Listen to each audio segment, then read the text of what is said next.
பிரபாடாக்ஸ் உறவுகளுக்கு வணக்கம். ஈரோடு கிழக்கு தொகுதி இடைத்தேர்தலில் நாம் தமிழர் கட்சி சைட்லேருந்து வேட்பாளராக நிற்கிறாங்கல்ல சீதா லட்சுமி, அவங்க கிட்ட நைட்டு இரவோடு இரவா பேரம் அப்படிங்கிறத பேசியிருக்காங்க. என்ன சொல்லி பேசியிருக்காங்க அப்படின்னா, நீங்க கேண்டிடேட்டா நிக்காதீங்க, வாபஸ் வாங்கிக்கிங்க அப்படின்னு சொல்லி பேசியிருக்காங்க. யாரு பேசியிருப்பாங்க அப்படின்னு உங்களுக்கே தெரியும். ஈரோடு கிழக்கு தொகுதி அந்த மாவட்டத்தில் திமுகவில் சில முக்கிய புள்ளிகள் இருப்பாங்கல்ல, அவங்க நேத்தி நைட்டு சீதா லட்சுமி அவர்களை சந்திச்சு இந்த பேரத்தை பேசியிருக்காங்க. அவங்க சொன்ன ஃபர்ஸ்ட் விஷயம் என்ன அப்படின்னா, இது நாங்களா தன்னிச்சையா எடுத்து நாங்களா பேசுற முடிவு கிடையாது, மேலிடத்துலேருந்து எங்களுக்கு உத்தரவு வந்தது, அதனால தான் பேசுறோம். ஸோ நாங்கள் உங்களுக்கு ஏதாவது இதை செய்வோம் அப்படின்னு சொன்னோம் அப்படின்னா கண்டிப்பா மேலிடம் செய்யும், நீங்க வாபஸ் மட்டும்தான் வாங்கணும் அப்படின்னு சொல்லியிருக்காங்க.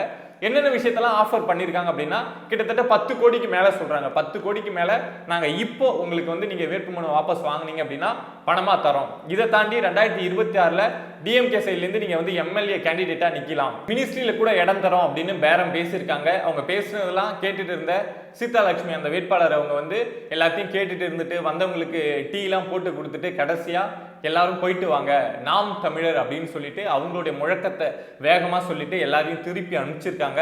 அவங்க போன உடனே இதை மாதிரி ஒரு சம்பவம் நடந்தது, இதை மாதிரி வந்தாங்க, இந்த ஆஃபர்லாம் பண்ணாங்க அப்படிங்கிற விஷயத்தையும் சீதா லட்சுமி அவர்கள் உடனடியாக நாம் தமிழர் கட்சியோட தலைமை ஒருங்கிணைப்பாளர் சீமான் அவர்களுக்கும் சொல்லியிருக்காங்க. ஸோ நமக்கு இந்த விஷயம் நடந்த உடனே எல்லாருக்கும் ஒரு கேள்வி வரலாம், ஏன் டிஎம்கே இப்படி பண்றாங்க? டிஎம்கே இந்த தொகுதியில் தோத்துருவோம் அப்படின்னு நினைச்சு பண்றாங்களா?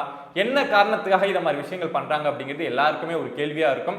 வெளிப்படையா எல்லாருக்குமே தெரியும், ஒரு பை எலெக்ஷன் அப்படின்னு வந்துட்டா ரூலிங் பார்ட்டி தோக்க போறதே கிடையாது.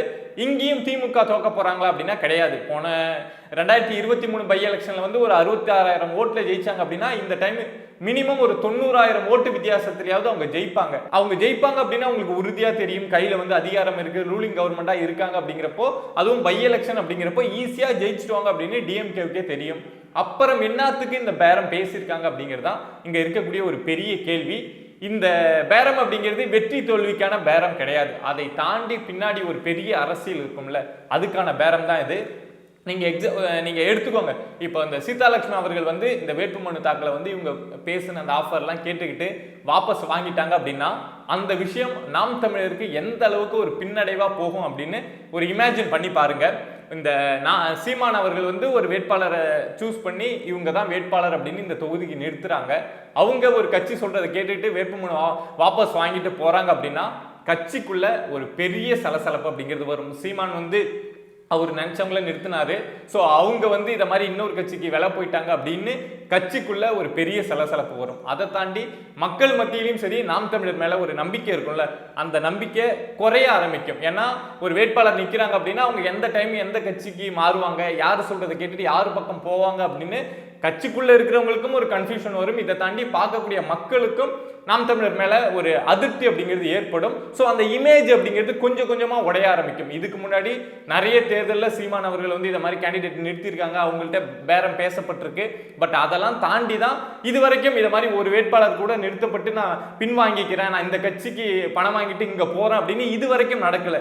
பட் இந்த மாதிரி ஒரு டைம்ல நடக்குது. 26 நோக்கி நாம் தமிழர் ரொம்ப வேகமா நகர்ந்துட்டு இருக்க இந்த டைம்ல நாம் தமிழர் சீமான் ஒரு வேட்பாளர் நிறுத்தி அந்த வேட்பாளர் விலை போயிட்டாங்க அப்படின்னா அது நாம் தமிழரோட இமேஜில் விழுந்த ஒரு பெரிய கிராக்கா இருக்கும். இது ஒரு விஷயம். அடுத்து என்ன அப்படின்னா, இப்போ களத்துல அதிமுக நிக்கல, பிஜேபி நிக்கல, பிஎம்கே நிக்கல, டிஎம்டிகே நிக்கல, யாருமே நிக்கல அப்படிங்கிறப்போ இங்க திமுக வெர்சஸ் நாம் தமிழர் அப்படின்னு களம் இருக்கிறதுனால கண்டிப்பா நாம் தமிழருக்கு இப்போ எலெக்ஷன் வச்சா கூட மினிமம் ஒரு 20% வாக்கு அப்படிங்கிறது விழும். ஏன்னா ஏடிஎம்கேக்கு போடக்கூடிய ஓட்டர்ஸ் யாருக்கு போடுவாங்க, டிஎம்டிகேக்கு போடக்கூடிய ஓட்டர்ஸ் யாருக்கு போடுவாங்க, அங்க இருக்கக்கூடிய இப்போ ஒரு ஆட்சி மேல மக்களுக்கு ஒரு அதிருப்தி இருக்கும்ல, ஸோ அந்த ஓட்டர்ஸ் யாருக்கு போடுவாங்க அப்படின்னா வேற ஆப்ஷனே கிடையாது, நாம் தமிழருக்கு தான் போடணும். அப்படிங்கிறப்போ நாம் தமிழர் இந்த எலெக்ஷனோட முடிவில் ஒரு 20% வாக்கு இல்லை ஒரு 25% வாக்கு சீதா லட்சுமி வாங்கிட்டாங்க அப்படின்னா அது திமுகவை பொறுத்த வரைக்கும் ஒரு பெரிய அவமானமாக தான் பார்ப்பாங்க. ஏன்னா ரூலிங் பார்ட்டியா இருக்காங்க,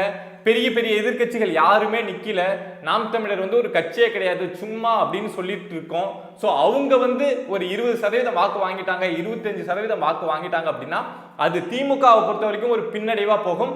நாம் தமிழரை பொறுத்த வரைக்கும் அதை ஒரு பெரிய பாசிட்டிவிட்டியா பார்ப்பாங்க. 26 எலெக்ஷனுக்கு அவங்க வந்து பாசிட்டிவா மூவ் பண்ணி போகிறதுக்கு ஒரு நல்ல விஷயம் நடந்திருக்கு அப்படின்னு தான் நாம் தமிழரை பார்ப்பாங்க. ஸோ களம் வந்து அவங்க வந்து ஒரு 20% வாக்கு வாங்குறதுக்கு வாய்ப்பு இருக்கு அப்படிங்கிறத ஓரளவுக்கு அசஸ் பண்ண முடியும். டிஎம்கேவில் இருக்கவங்களே அசஸ் பண்ணியிருப்பாங்க. ஸோ அவங்க நின்று ஒரு 20% வாக்கு வாங்கிட்டாங்க அப்படின்னா அது வந்து நம்ம ஆட்சி சரியில்லை, அதனால தான் நாம் தமிழருக்கு இவ்வளவு ஓட்டு போச்சு அப்படின்னு ஒரு பிரச்சாரமா மாறும். ஸோ அதுக்கு கேண்டிடேட்டே நிற்காம போயிட்டாங்க அப்படின்னா வேற பிரச்சனையே கிடையாது இல்லை. ஏன்னா ஓட்டு போடக்கூடியவங்க, டிஎம்கேக்கு ஓட்டு போடக்கூடியவங்க எல்லாம் போடுவாங்க. மற்றவங்க யாரும் போடாம விட்டாங்கன்னா அதை பத்தி கவலை கிடையாது. போடுறவங்க போட்டா கூட மினிமம் ஒரு 1 லட்சம் ஓட்டு அப்படிங்கிறது டிஎம்கேக்கு விழும். ஸோ அவங்களுக்கு எந்த பிரச்சனையும் இல்லாம போயிடும் அப்படிங்கிற அடிப்படையிலையும் இந்த பேரம் அப்படிங்கிறத பேசியிருப்பாங்க. இன்னொரு விஷயம் என்ன அப்படின்னா, இப்போ மற்ற எந்த கட்சிகளும் களத்தில் கிடையாது, நாம் தமிழரும் இல்லை அப்படின்னா மற்றபடி அங்கே இருக்கக்கூடியது எல்லாமே சுயேட்சை வேட்பாளர்கள் தான். 2023 நிறைய சுயேட்சை வேட்பாளர்கள் வந்து இதே தொகுதியில் பை எலெக்ஷன் நடந்தப்ப நின்னாங்க. பட் ஒருத்தவங்க கூட ஒரு 1000 ஓட்டை கூட தாண்டி வாங்கல. அப்படிங்கிறப்போ இப்போ இந்த எலெக்ஷன்லயும் நாம் தமிழர் மட்டும் இல்லை அப்படின்னா டிஎம்கே எந்த செலவும் செய்ய தேவையில்லை. மக்களுக்கு பணம் கொடுக்கறதோ இல்லை பிரச்சாரம் பண்றதோ எந்த வேலையும் செய்யல அப்படின்னா கூட ஓட்டு அப்படிங்கிறது விழுந்துடும். பிடிக்கல அப்படின்னா எனக்கு பிடிக்கலப்பா, எனக்கு டிஎம்கேக்கு ஓட்டு போட பிடிக்கல அப்படின்னு சொல்றவங்க கூட வீட்டிலேயே இருந்துருவாங்களே தவிர அவங்களுக்கு வேற ஆப்ஷனே இருக்காது. அப்படிங்கிறப்போ இப்போ நாம் தமிழர் இல்லை அப்படின்னா ஒரு பை எலெக்ஷன் அப்படின்னா ஒரு 50 கோடியிலேருந்து 100 கோடி வரைக்கும் செலவு பண்றது அப்படிங்கிறது நடக்குது. 2023 100 கோடி செலவு பண்ணாங்க அப்படின்னு சொன்னாங்க. அப்படிங்கிறப்போ அந்த 100 கோடியும் நாம் தமிழர் மட்டும் இங்க நிக்கல அப்படின்னா உங்களுக்கு எந்த செலவுமே கிடையாது. 100 கோடியும் வந்து செலவே பண்ணாம ஜெயிச்சுட்டு போயிடலாம். ஸோ அந்த 100 கோடியில ஒரு 10 கோடியை எடுத்து நாம் தமிழர் வேட்பாளருக்கு கொடுத்துட்டு நீங்க ஒதுங்கிக்கிங்க, நீங்க நின்னா நாங்க வந்து ஒரு 100 கோடி ரூபாய் செலவு பண்ணோம், பிரச்சாரம் பண்ணோம், தமிழ்நாடு முழுக்க இருக்கக்கூடிய அமைச்சர்கள் எம்எல்ஏ எல்லாரையும் இங்க வர வச்சு இங்க ரூம் போட்டு நாங்க ஒரு 10-15 நாள் கஷ்டப்படணும், நீங்க நிக்கவே இல்லைன்னா எங்களுக்கு பிரச்சனையே கிடையாது. மற்ற யாராவது சுயேட்சை நின்று போறாங்க, 100-200 ஓட்டு வாங்கிட்டு போறாங்க, எங்களுக்கு பிரச்சனையே கிடையாது. ஸோ 100 கோடியில 10 கோடி உங்களுக்கு கொடுக்குறோம் அப்படிங்கிற அடிப்படையில் இந்த பேரம் அப்படிங்கிறது நடந்திருக்கலாம். இப்போ நம்ம பார்த்தோம்ல, பேரம் பேசப்பட்டது, அவங்க பணியில் அப்படின்னா அடுத்து என்ன நடக்கும்? மிரட்டுவாங்க. 2023 பை எலெக்ஷன்ல மிரட்டல், அந்த கல்லடி, அந்த அடிதடி எல்லாமே நடந்தது. நாம் தமிழருக்கு எதிராக எந்த அளவுக்கு நடந்தது அப்படின்னு தெரியும். அப்படிங்கிறப்போ சீதா லட்சுமி அவர்களுக்கும் அடுத்து அந்த பிரச்சனையும் வரும். ஃபர்ஸ்ட் வந்து சாஃப்டா பேசுவாங்க, இதை மாதிரின்னு பேசுவாங்க, இதை தரோன்னு ஆஃபர் பண்ணுவாங்க. கேட்கல அப்படின்னா அடுத்தது வந்து அடிதடி, அந்த சண்டை, மிரட்டல், உருட்டல், குடும்பத்துக்கு பிரச்சனை, இதுதான் நடக்கும். இந்த விஷயம் சீதாலட்சுமி அவர்களுக்கு நல்லாவே தெரியும். ஏன்னா இதுக்கு முன்னாடி நிறைய தேர்தல்களை பார்த்தவங்க, தேர்தலில் வேலை பார்த்தவங்க. ஸோ என்னென்ன பிரச்சனை வரும் என்னன்னு அவங்களுக்கு நல்லா தெளிவாகவே தெரியும். பட் தெரிஞ்சுமே ஒரு பெரிய வாய்ப்பு அதையும் வேணாம், அதாவது பெரிய வாய்ப்பு அப்படின்னா கொண்ட லட்சியத்து மேல சொல்ல, வாழ்க்கையை வந்து சொகுசா வாழணும் அப்படின்னு நினைச்சாங்கன்னா அவங்க ஆமா நீங்க சொல்றதை கேட்கிறேன் அப்படின்ட்டு போயிருந்திருக்கலாம். டிஎம்கே சொல்றதை செய்யறாங்களா இல்லையாங்கிறது அது வேற விஷயம். பட் ஏதோ ஒரு வாய்ப்புல வந்து அவங்க போயிருந்திருக்கலாம். பட் அவங்க போகல. நான் தமிழ் தேசியத்துக்காக நிற்கிறேன், சீமானை நம்பி நிற்கிறேன், நாம் தமிழர் கட்சியை நம்பி நிற்கிறேன் அப்படின்னு நிற்கிறாங்க. இந்த விஷயம் வந்து பார்க்கறதுக்கு வந்து ரொம்பவே பிரமிப்பாக இருக்குது. இது நாம் தமிழர் அப்படின்னு மட்டும் இல்லை, எந்த கட்சியாக இருந்தாலும் ஒரு டிவிகேவிலேருந்து ஒரு நபர் இதை மாதிரி நின்று, இல்லை வேற ஏதோ ஒரு கட்சியிலேருந்து ஒரு நபர் நின்று அவர்கிட்ட பேரம் பேசப்பட்டு அவர் இல்லை நான் என் கட்சிக்கு தான் உண்மையாக இருப்பேன், நான் கொண்ட கொள்கைக்கு தான் உண்மையாக இருப்பேன் அப்படின்னு ஒரு நபர் நிற்கிறாங்க, அதுவும் ஒரு பெண் நிற்கிறாங்க அப்படின்னா கண்டிப்பாக அது வந்து வணங்கக்கூடிய ஒரு விஷயம். கண்டிப்பாக சீதாலட்சுமி அவர்களுக்கு நம்ம சைட்லேருந்து ஒரு பெரிய வாழ்த்துக்கள். அவங்களுடைய துணிச்சலுக்கும் அவங்களுடைய தைரியத்துக்கும் அவங்க கொண்ட அந்த கொள்கை மேலே உறுதியாக இருக்காங்கல்ல, அதுக்கும் ஒரு பெரிய வாழ்த்தை தெரிவிச்சுப்போம். டிஎம்கே வெர்சஸ் என்டிகே அப்படின்னு இருக்கிறதுனால பிரச்சனை அப்படிங்கிறது நிறைய வருவதற்கான வாய்ப்பு அப்படிங்கிறது உண்டு. ஸோ அதை நாம் தமிழரும் நாம் தமிழர் தம்பிகளும் சீமானும் எப்படி எதிர்கொள்கிறாங்க, டிஎம்கே இந்த பை எலெக்ஷனை எப்படி கொண்டு போகிறாங்க அப்படிங்கிற விஷயத்த இதை அடுத்தடுத்த விஷயம் இதில் டெவலப்மெண்ட்ஸ் வந்த உடனே உங்க கூட பேசுகிறேன். இதை மாதிரி சொசைட்டியில் நம்மளை சுற்றி நடக்கக்கூடிய விஷயங்களை நீங்கள் தெரிஞ்சுக்கணும் அப்படின்னு நினச்சிங்கன்னா பிரபா டாக்ஸ் சேனலை சப்ஸ்கிரைப் பண்ணி சப்போர்ட் பண்ணுங்கள்.